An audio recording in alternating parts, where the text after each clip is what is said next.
when you look at some of the deals out there, and I assume, before you syndicate into your investor pool, you obviously look it over. You want to essentially underwrite a deal. What are some of the key things that might be a bit different that we look at in, some of the typical deals that we've seen from BV Capital, in underwriting some of the multifam, perhaps looking at student housing or senior housing, but anything stand out that might be a little different when we're evaluating a specific deal in storage that might be unique to the sector? I think the operator is highly important. And I say this for two reasons. First, is it one of the REITs? Is it a CubeSmart? Is it a Life Storage? And these guys are great operators. And the benefit here is that obviously they're going to know your data.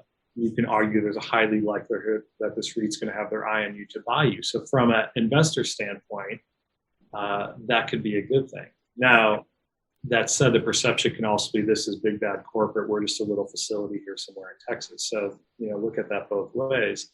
Otherwise, though, I would say 10 years ago in storage, if you suggest that somebody rebrand from AAAA storage to maybe, Footy name self-storage, that would be a huge win, on the marketing side. I was in Vegas a few months ago, and I was pleasantly overwhelmed, if I can use that term, of all the bells and whistles that a storage operator has. So I share, because I do think the operator, and or if you're buying into a mini portfolio, say 3 or more, will have a regional manager, is very important for storage. Because right out of the gate, somebody might say, hey, we want to not have any people on site. Great, but how much is all that technology going to cost? And based on the specs, the history, the site selection, for example, going fully electronic versus having maybe somebody at the gate for 8 hours a day could have a huge difference in your economics. And if somebody has not been around the block and probably underwritten 100 deals plus in storage, they might not see that.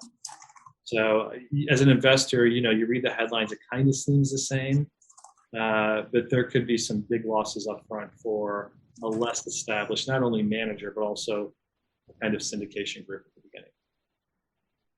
Good to hear, man. I love it. I hope that next time that you have a deal specifically in the storage space, you'd come on and share it with us and we can talk more specific. It's great to have you on here. I love seeing you at the Alts Texas event. I thought that was really interesting.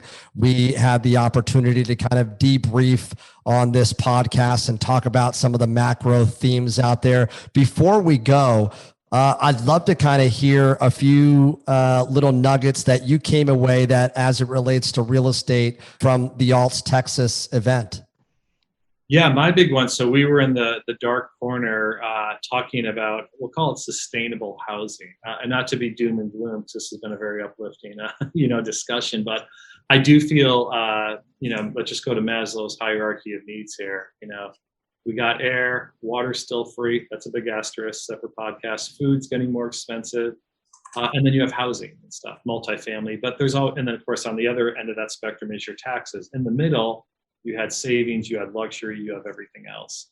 The consensus around the table, and it varied for how much, but in terms of this build to rent and big money, like big money coming in to buy single family properties or doing a tear down and then doing an AD with an ADU and back.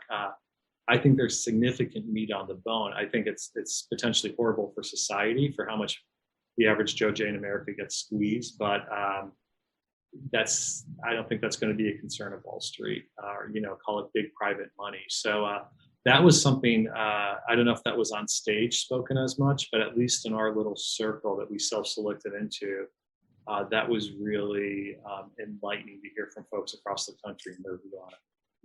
Good stuff. Guys, thank you so much for tuning in and listening. We hope that we can present opportunities where we follow the smart money. Tom, any closing comments? Obviously,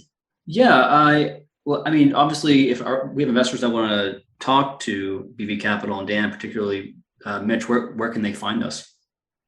Well, you can certainly reach out to me at mflax@netequitycapital.com. I think Dan mentioned they can find him through LinkedIn. Happy to take any questions or just reach out to any investors, developers, or anything like that. So appreciate you teeing that up.